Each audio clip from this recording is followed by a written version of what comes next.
بسم اللہ الرحمن الرحیم وبہ نستعین انہ خیر ناصر و معین وصلی اللہ علی محمد و اہل بیتہ الطیبین الطاہرین۔ پروردگار عالم آپ تمام عزیزان کی توفیقات خیر میں اضافہ فرمائے۔ الحمدللہ ہماری گفتگو مسئلہ شر کے بیان میں تھی۔ مسئلہ شر کے بارے میں جو کلامی اور فلسفی انداز سے گفتگو ہے اس کو تقریباً آپ کی خدمت میں پیش کیا کہ بعض شرورات اور آفات اس عالم مادہ کا لازمہ ہے اور بعض شرورات اور آفات خود اپنے اختیار کا لازمہ ہے، انسان کی آزادی کا نتیجہ ہے۔ اور بعض چیزیں تو اصلاً شر اور آفت نہیں ہے، ہم لوگ اپنی تنگ نظری اور محدود قضاوت کی بنا پر ان کو آفت میں شمار کرتے ہیں۔ اچھا، آخر میں ایک گفتگو جو معمولاً ہمارے بزرگان نے مطرح کی ہے معاصر زمانے کے اندر، خداوند متعال حکیم علی الاطلاق ہے۔ جب وہ حکیم علی الاطلاق ہے تو بعض جگہوں پر جو مادے کے لازمے کی وجہ سے ہی شرورات آتے ہیں، لیکن بہرحال ان شرورات کا بھی مجموعی طور پر فائدہ ہوتا ہے، نقصان نہیں ہوتا، کہ ان چند فوائد کی طرف ہم آپ کی توجہ جلب کرتے ہیں، چند فوائد کی طرف۔ مثلا پہلا فائدہ ان شرورات اور آفات کا وہ یہ ہے کہ انسان کی استعداد میں شکوفائی آتی ہے۔ آپ اس عالم طبیعت کو آغا دیکھیں، اس عالم طبیعت کے اندر انسان کی آفرینش اور تخلیق کو بھی مد نظر رکھیں۔ بہت ساری استعداد، لیاقتیں اور صلاحیتیں انسان کے اندر موجود ہیں۔ یہ استعداد اور لیاقتیں اور صلاحیتیں شکوفہ ہوتی ہیں مشکلات اور سختیوں کے اندر۔ انسان، حتیٰ انسان کے اپنے عضلات، اعضاء، بدن، اس کو اگر آپ سختی کے اندر ڈالیں تو وہ مضبوط ہوتے ہیں۔ یہ ورزش کیا ہوتی ہے؟ انسان اپنے عضلات اور اعضاء کو سختی میں ڈالتا ہے۔ اس ایکسرسائز اور تمرین کے ذریعے سے انسان کے اعضاء کے اندر مضبوطی آتی ہے۔ اسی طریقے سے انسان روحانی اور نفسیاتی طور پر بھی جب مصیبتوں سے، آفات اور بلیات سے روبرو ہوتا ہے تو انسان کی روحانی قابلیتیں اور معنوی قابلیتوں میں بھی ارتقاء آتا ہے۔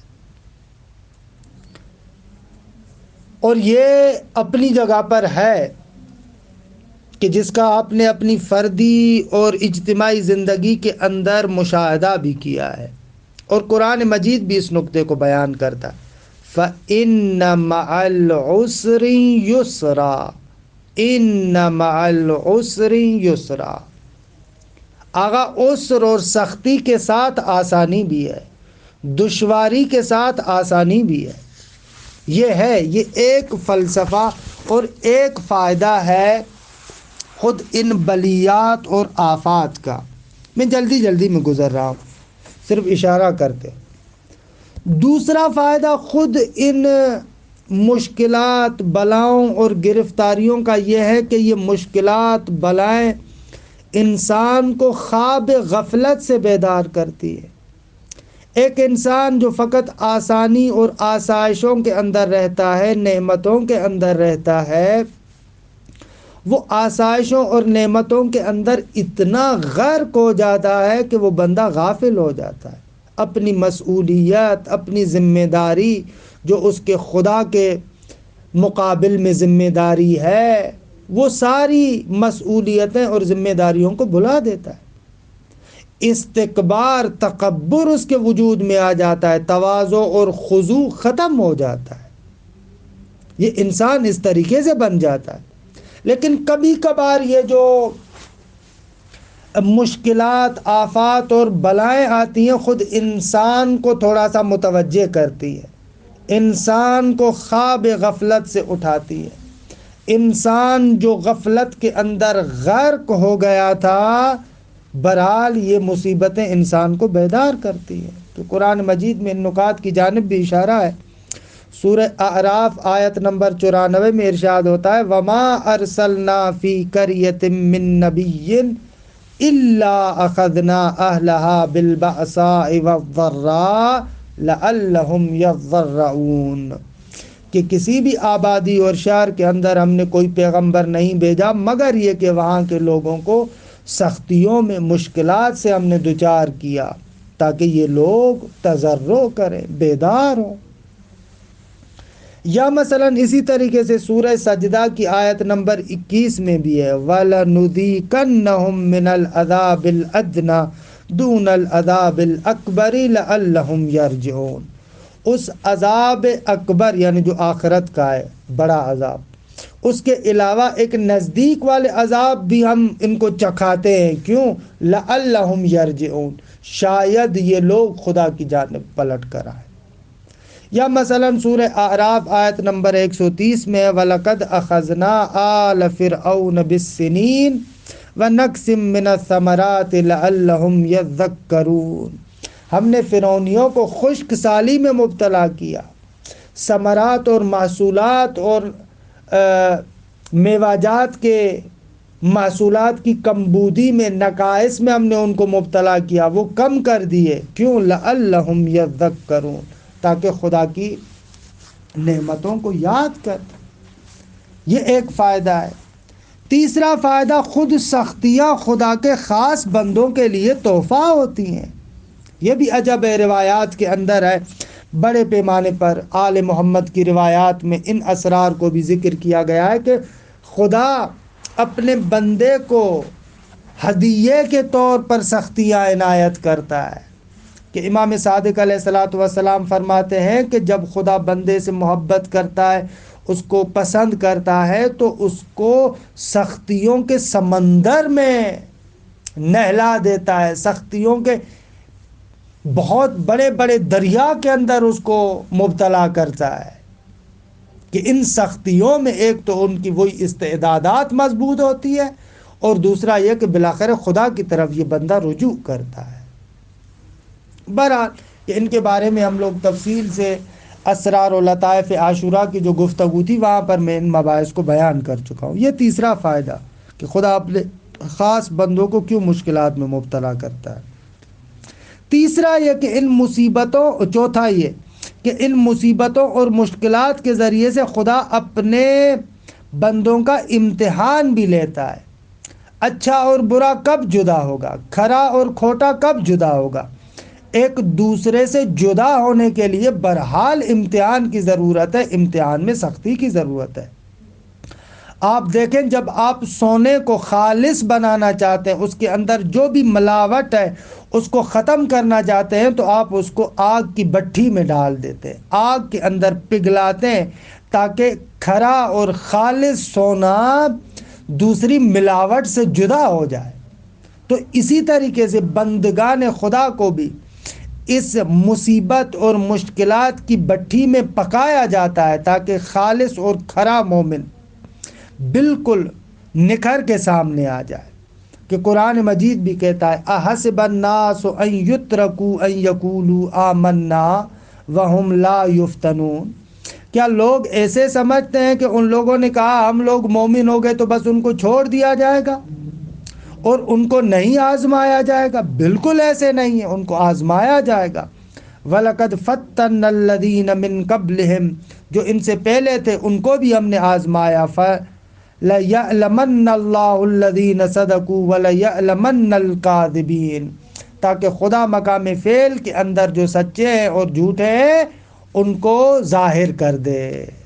تو بہرحال لمبی چوڑی آیات ہیں کہ جن آیات کی طرف میں ابھی نہیں جاتا۔ آخر میں ایک نقطہ کہ ان شرورات کی بحث سے تعلق رکھتا ہے، وہ خود شیطان کی تخلیق کے بارے میں۔ بہت سارے لوگ سوال کرتے ہیں کہ خداوند متعال نے اس ابلیس نامی ملعون کو کیوں پیدا کیا کہ جس کا کام فقط اور فقط برائی کی طرف دعوت دینا ہے۔ خدا حکیم ہے جو انسانوں کو ہمیشہ فریب دیتا ہے، جو انسانوں کو ہمیشہ دھوکہ دیتا ہے۔ ایسے موجود کے بنانے کی حکمت کیا ہے، اس کے بارے میں ابھی ہم یہاں پر صرف اجمال کے ساتھ گفتگو کرتے ہیں۔ پہلا نقطہ تو یہ ہے کہ ابلیس پہلے دن سے ہی ابلیس نہیں تھا۔ خدا نے شیطان کو شیطان نہیں بنایا، بلکہ آپ نے روایات میں بھی پڑھا ہے کہ 6000 سال یہ فرشتوں کا ہم نشیں رہا، فرشتوں کے ساتھ ایک محفل کے اندر رہا، اہل عبادت تھا۔ بعد میں یہ شیطان اپنے تکبر و طغیان کی وجہ سے خدا کی رحمت سے دور ہوا، وگرنہ خداوند متعال نے تو شیطان کو شیطان نہیں بنایا۔ یہ ایک نقطہ۔ دوسرا نقطہ یہ کہ شیطان کا وجود کمال اور عبودیت کے مراتب کی تکمیل کے لیے ضروری ہے۔ دیکھیں، اگر ایک با ایمان انسان راہ حق پر چلنا چاہتا ہے، حق کے راستے پر چلنا چاہتا ہے، ارتقاء اور تکامل کے مراحل کو طے کرنا چاہتا ہے، تو اس میں شک نہیں ہے کہ ارتقاء اور تکامل کا راستہ متضاد چیزوں سے نکھر کے سامنے آتا ہے۔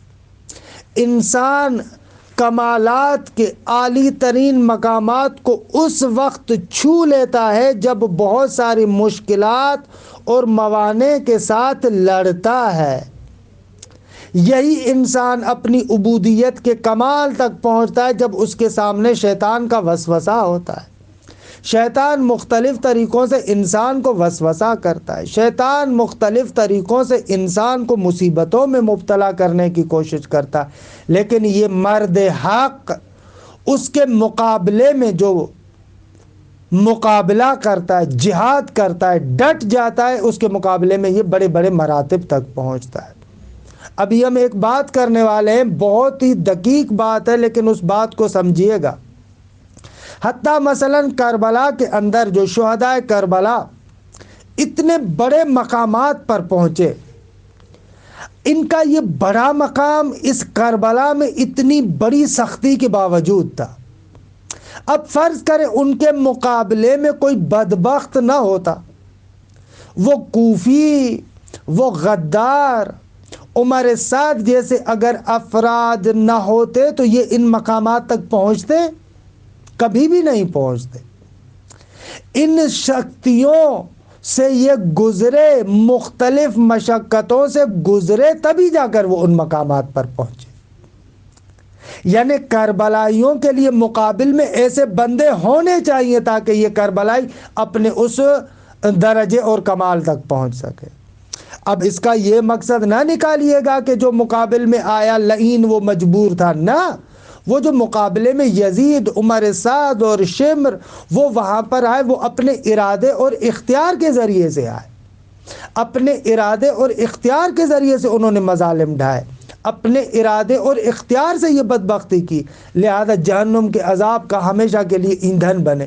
انہوں نے اپنے ارادے اور اختیار کا برا استعمال کیا، لیکن میں کہہ رہا ہوں ان کی بدبختی اپنی جگہ پر، لیکن ایک جامع اور اوپر والی نگاہ کے ساتھ آپ دیکھیں تو آپ کو نظر آئے گا کہ ان کی بدبختی اپنی جگہ پر، لیکن کربلا والوں کو ایک لحاظ سے فائدہ بھی ہوا۔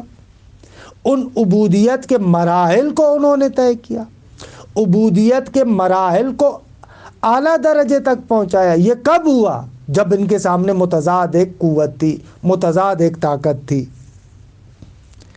ایک اور نقطہ جو آخر میں عرض کرنا چاہوں، خود شیطان کا وجود انسان کی عبرت کا بہت بڑا سامان ہے۔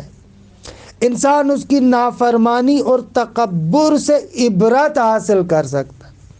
انسان اس بات سے عبرت لے کہ جو بندہ 6000 سال تک اہل عبادت تھا، فرشتوں کا ہم نشین تھا، لیکن پھر بھی اپنی عبادت اور اپنی عبادت کو آخر میں ضائع کر دیتا ہے۔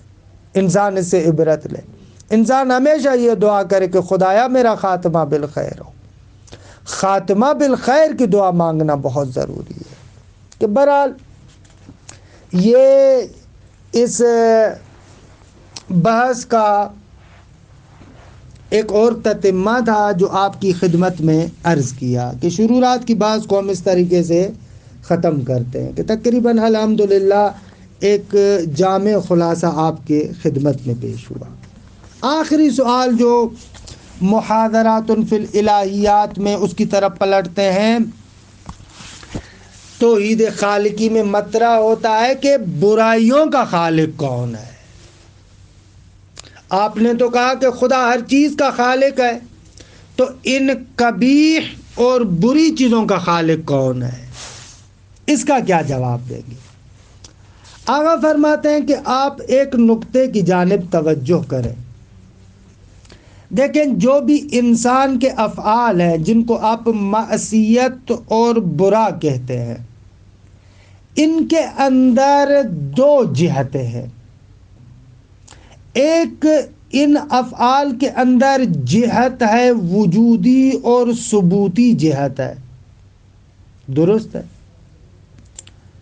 مثال، جو بھی عمل خارج میں رونما ہوتا ہے، عالم ہستی کے موجودات میں سے ایک موجود ہے، اس اصل ثبوت اور وجود کے اعتبار سے وہ عمل خدا کی طرف منسوب ہو سکتا ہے، یا بالمباشر یا بالتسبیب، جو پہلے بیان کر چکا ہوں کہ یا ڈائریکٹ اس کو خدا وجود دے یا اس کو سبب کے ذریعے سے وجود دے۔ تو افعال کے اندر ایک جہت ہے، جہت ثبوتی اور وجودی، اور دوسری جہت جو انسان کے افعال کے اندر ہے وہ اطاعت اور معصیت کی جہت ہے۔ اچھا، یہ جو اطاعت اور معصیت کی جہت ہے انسان کے افعال پر، وہ بعض چیزوں کو ملاحظہ کرتے ہوئے ہے، لہذا وہ عناوین ہر ایک کی نسبت سے نہیں ہوں گے۔ مثال دوں میں آپ کو، فرض کریں کہ ایک بندہ شادی کرتا ہے، نکاح کرتا ہے اور اپنی بیوی کے ساتھ مباشرت کرتا ہے۔ خب اس عمل کو آپ یعنی برا عمل کہیں گے یا صحیح عمل کہیں گے؟ آپ کہیں گے کہ صحیح عمل ہے، برا عمل نہیں ہے، شادی کی ہے اور شریعت نے اجازت دی ہے اور انسان کی فطرت اور طبیعت نیچر میں یہ ہے، لہٰذا اس میں کوئی برائی نہیں ہے۔ فزیکل طور پر وہ ایک عمل رونما ہوا، آپ کہتے ہیں اچھا ہے۔ اور ایک بندہ نعوذ باللہ العیاذ باللہ زنا کرتا ہے، آپ اس عمل کو برا کہتے ہیں یا نہیں کہتے؟ جی آپ بالکل اس عمل کو برا کہتے ہیں۔ میں آپ سے سوال کرتا ہوں، اصل فزیکل عمل کے اعتبار سے دونوں میں فرق ہے کیا؟ جو فزیکل طریقے سے طبیعی طریقے سے عمل ہے اس میں تو کوئی فرق نہیں ہے، وہی دو افراد ایک دوسرے کے ساتھ قریب ہوتے ہیں، اصل عمل کے لحاظ سے کوئی فرق نہیں ہے۔ لیکن ایک جگہ پر آپ کہتے ہیں صحیح ہے، معصیت نہیں ہے، دوسری جگہ پر آپ کہتے ہیں برا ہے اور معصیت ہے۔ خوب عمل کے لحاظ سے تو دونوں میں فرق نہیں ہے نا۔ فرق کس اعتبار سے؟ فرق دوسرے عناوین کے لحاظ سے۔ ایک جگہ پر آپ کہتے ہیں کیونکہ یہ عمل خدا کے امر کے مطابق ہوا ہے، اس کی اجازت سے ہوا ہے، لہذا اس عمل کو آپ کہتے ہیں درست ہے۔ خدا نے امر کیا تھا کہ اگر آپ نے یہ عمل انجام دینا ہے تو نکاح کی ایک سنت میں نے رکھی ہے، اس نکاح کے اعتبار سے اگر تم نکاح کرو اور اس کو اپنی زوجیت میں لو اور اس کے بعد اگر تم اس کے ساتھ مباشرت کرتے ہو تو مسئلہ نہیں ہے۔ اب یہاں پر دیکھیں، ان اوامر الہی کو مد نظر رکھتے ہوئے انسان اگر اس عمل کو انجام دیتا ہے، شریعت میں کہا جاتا ہے کہ یہ برا عمل نہیں ہے۔ لیکن دوسری جگہ پر معصیت کا عنوان کیوں آتا ہے؟ دوسری جگہ پر معصیت کا عنوان اس لیے آتا ہے کہ امر الہی کے برخلاف ہے، خداوند متعال نے روکا ہوا ہے، اس نہیں کی مخالفت کی ہے، آپ نے نہیں کی مخالفت کی ہے، لہذا وہاں پر عنوان زنا آتا ہے۔ معاف کیجئے گا، مثال میں نے تھوڑا سا عجیب آپ کے سامنے رکھا ہے، لیکن کیا کروں، مثال کو مطلب کو سمجھانے کے لیے اس سے واضح تر مثال اور نہیں ہو سکتا تھا۔ خلاصہ کلام یہ کہ افعال پر کچھ عناوین ایسے ہیں کہ جو عناوین بعض افراد کی نسبت سے وہ عنوان بنتے ہیں، لیکن بعض افراد کی نسبت سے یا بعض موجودات کی نسبت سے وہ عنوان نہیں بنتے۔ خوب زنا کا عنوان انسان موجود مختار جس کے لیے شریعت ہے اس کے لیے تو بنتا ہے، لیکن وہ بندہ یا مثلا عام طور پر حیوانات میں چلے جائے، خوب وہاں پر زنا کا عنوان بنتا ہے، وہاں پر زنا کا عنوان ہی نہیں بنتا۔ کیوں؟ اس لیے کہ اس کے لیے شریعت نہیں ہے، امر و نہی نہیں ہے، تائین کہ اس امر و نہی کی مخالفت کی وجہ سے زنا وغیرہ کے عناوین وجود میں آئے۔ یہاں سے کیا سمجھ میں آیا؟ یہاں سے یہ سمجھ میں آیا کہ یہ جو قبائح کے عناوین ہیں، بعض موجودات کی نسبت سے یہ عناوین وجود میں آتے ہیں، بعض موجودات کی نسبت سے وہ عناوین وجود میں نہیں آتے۔ لیکن اگر اصل اس شے کے وجود کو دیکھا جائے تو اس اصل شے کے وجود کے اعتبار سے وہ عنوان نہیں ہے، یہ عنوان بعض موجودات کی نسبت سے وجود میں آتے ہیں۔ جیسے میں نے مثال دی، زنا میں اور نکاح میں اصل فزیکل عمل کے اعتبار سے کوئی فرق نہیں ہے، فرق فقط اس اعتبار سے کہ یہاں پر امر کی مخالفت ہے، وہاں پر امر کی مخالفت نہیں ہے۔ خلاصہ کلام کیا کہنا چاہتا ہوں، اس کائنات کو اگر وجودی جہت کے اعتبار سے دیکھا جائے، اصل ثبوت اور وجود کے جہت سے دیکھا جائے، کوئی بھی چیز بری نہیں۔ اصلاً خدا کی طرف آپ کسی سیئہ اور برائی کی نسبت نہیں دے سکتے، کیونکہ یہ جو سیئہ، برائی اور قبائح کے مفاہیم ہیں، یہ مفاہیم وہاں پر جنم لیتے ہیں جہاں پر ایک عبد ہو، اس کا مولا ہو، مولا نے اس کو اوامر کیے ہوں، ان اوامر کی وہ مخالفت کرے، تبھی آ کر یہ عناوین قبیحہ وجود میں آتے ہیں۔ لیکن خدا تو نعوذ باللہ کسی کا عبد نہیں ہے، خدا کا تو کوئی مولا نہیں ہے، خدا پر تو کسی نے اوامر نہیں رکھے، خدا پر تو کسی نے نواہی نہیں رکھی، تائین کہ خدا ان اوامر و نواہی کی مخالفت کرے اور خدا کی نسبت سے وہ عناوین قبیحہ وجود میں آ جائے۔ نا عزیز من کہ اس بات کو سورہ نساء کے بعض آیات کے ذیل میں علامہ طباطبائی نے خوبصورت انداز سے بیان کیا کہ اصل بعض وہیں سے یہاں پر استاد سبحانی بھی وہی نقل کر رہے ہیں کہ جتنے بھی افعال ہیں، خالق عمومی تمام چیزوں کا خالق خدا ہے، اما مباشرتاً و اما بالتسبیب، بعض چیزوں کو ڈائریکٹ انجام دیتا ہے، بعض چیزوں کو اسباب و مسببات کے ذریعے سے انجام دیتا ہے، اور کسی جگہ پر بھی سیئہ اور قبیحہ کی نسبت خدا کی طرف نہیں دی جا سکتی۔ اصلاً یہ سیئہ، قبیحہ، برا، یہ مفہوم وہاں پر صادق نہیں آتا، یہ مفہوم وہاں پر بنے گا جہاں پر امر مولا ہو، عبدیت ہو، مولا کے امر کے نیچے وہ بندہ بیٹھا ہو، اس کی مخالفت کرے، تبھی یہ عناوین وجود میں آئیں گے۔ اسی لیے قرآن کہتا ہے کہ سیئہ فمن نفسک، تمہاری اپنی جانب سے ہے، کیونکہ اس سیئہ اور برائی کی نسبت اصلاً خدا کی طرف دی نہیں جاتی، خدا کی نسبت سے یہ اصلاً مفہوم وجود میں نہیں آتا۔ لہذا خدا کے اعتبار سے الذی احسن کل شیء خلقہ، جس چیز کو بھی اس نے خلق کیا ہے احسن اور خوبصورت خلق کیا ہے، کسی چیز کے اندر برائی نہیں ہے، خدا کی طرف اس برائی کی نسبت نہیں دے سکتے۔ یہ ایک آخری شبہ تھا توحید خالقیت میں، اس کو بیان کرنے کے بعد محاضرات کے بعد والی بحث یعنی توحید عبادی کی طرف جائیں گے۔ عبارت پر غور کریں، التوحید فی الخالقیت و قبائح الافعال، توحید خالقیت اور برے اعمال۔ ربما یقال، کبھی کبھار کہا جاتا ہے، الالتزام بعمومیت خالقیتہ تعالی لکل شیء یستلزم اسناد قبائح الافعال الیہ تعالی۔ اگر ہم خدا کی خالقیت کے عمومیت کے قائل ہو جائیں کہ خدا ہر شے کا خالق ہے، تو اس کا لازمہ یہ ہے کہ پھر برے اعمال اور برے افعال کا خالق بھی خدا ہو۔ وَهَذَا يُنَافِي تَنَزُّهَهُ سُبْحَانَهُ، اور یہ چیز خداوند متعال کے ساتھ منافات رکھتی ہے، اس کی پاک دامنی سے یہ منافات رکھتی ہے۔ یہ منافات رکھتی ہے کہ خدا پاک ہے من کل قبح و شین، خدا ہر شین عیب اور قبح سے پاک ہے۔ یا تو آپ عمومیت خالقیت کو رد کریں یا پھر اس کا جواب دیں۔ والجواب ان للافعال جہتین، آگا افعال کے اندر دو جہتیں اور دو زاویے ہیں۔ جہت الثبوت والوجود، افعال کے اندر ایک وجودی اور ثبوتی جنبہ ہے۔ وجہت استنادها الی فواعلها بالمباشرہ، اور دوسری جہت اور دوسرا عنوان یہ ہے کہ آپ ان کو فاعل مباشر اور فاعل قریب کی طرف نسبت دیتے ہیں۔ فعنوان الطاعة والمعصیہ ينتزع من الجہت الثانیہ، جب ان افعال کو فاعل قریب کی طرف آپ نسبت دیتے ہیں تو وہاں پر عنوان اطاعت اور معصیت وجود میں آتا ہے۔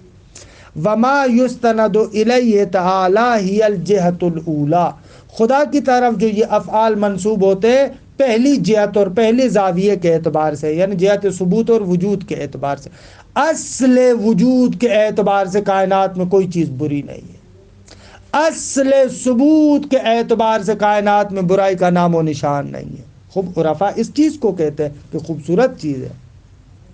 والافعال بهذا اللحاظ متصفۃ بالحسن والجمال، ای الحسن التکوینی، اصل ثبوت اور وجود کے اعتبار سے آپ افعال کو دیکھیں تو افعال کے اندر حسن ہے، جمال ہے، خوبصورتی ہے، اچھائی ہے۔ وبعبارۃ اخری، دوسرے الفاظ میں، عنوان الحسن والقبح المنطبق علی الافعال الصادرۃ عن فاعل شاعر مختار، فرماتے ہیں یہ جو حسن و قبح کا عنوان ہے جو منطبق ہوتا ہے ان افعال پر کہ جو ایک ایسے فاعل سے صادر ہوتے ہیں کہ جو شعور رکھنے والا ہے اور اختیار رکھنے والا ہے، هو الذی یدرکہ العقل العملی، کہ جس کو عقل عملی درک کرتا ہے۔ کہ بہرحال اس کی وضاحت میں تھوڑی سی کل کر دوں گا، اور اصول کے مباحث میں عقل نظری اور عقل عملی کی مفصل توضیحات دی ہے۔ عقل عملی عقل کے اس جنبے کو کہتے ہیں جس کے ذریعے سے انسان ان ادراکات کو درک کرتا ہے جو انسان کے عمل کے ساتھ تعلق رکھتے ہیں۔ عقل نظری عقل کے اس جنبے کو کہتے ہیں کہ جس جنبے کے ذریعے سے ان ادراکات کو درک کرتا ہے جو انسان کے عمل سے تعلق نہیں رکھتے۔ پس عقل عملی درک کرتا ہے بلحاظ مطابقت الافعال لاحکام العقل والشرع وعدمها، کہ تفصیلی وضاحت میں دے چکا ہوں، اس اعتبار سے کہ وہ افعال احکام عقلیہ اور شرعیہ کے مطابق ہیں یا مطابق نہیں ہے، یعنی یہ وہاں پر بنے گے جہاں پر عبدیت ہو، مولا ہو، احکام ہو، ان کی مخالفت اور عدم مخالفت ہو، وہاں پر یہ ساری چیزیں آتی ہیں۔